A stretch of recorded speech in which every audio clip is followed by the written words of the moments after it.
الإمام ابن وهب عبد الله بن وهب وكمل من علماء السلف رحمه الله أي وحى لغا وريي أما تاريخ دي سلوو شيغay wuxuu yiri waxaan go'aan ku gaaray inaan xanta iska jaro oo naftayda aan xanta kala dagaalamo maadaama xantu ay xaraam tahay waxaan go'aansaday buu yiri marka oo nadray oo ilaahay u nadray subhanahu wa ta'ala hadaan qof xanto inaan maalin soomo mar walba qof xanta bedelkeed inaan maalin soomo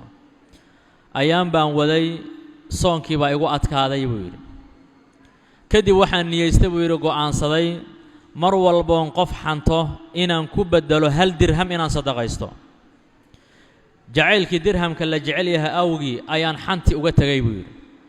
mar haday hawshii lacag soo gasho lacag imaan walba ay baxayso xanti sidaas aan iskaga dhaafay buu yiri al-imam adh-dhahabi markuu qisada sheegay fi siyar a'lam an-nubala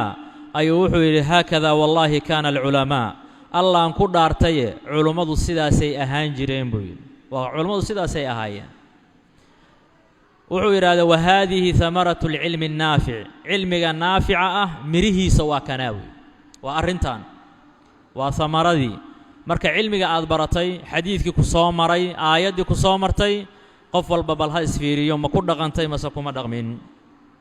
مكو عمل فشي مسكو ماذا عمل فلين مكو ضيتي النبي محمد صلى الله عليه وسلم وعلمك أدبرتي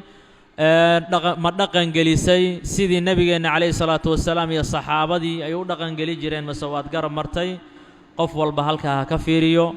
إن شاء الله تعالى علمي قاقو حتى هدو يريهي لكن آتكو عمل فشو إلهي باكو بركين يا سبحانه وتعالى وحكفي عن يهي علمي فربضا وآن لهين عمل إيكو دقن آن لهين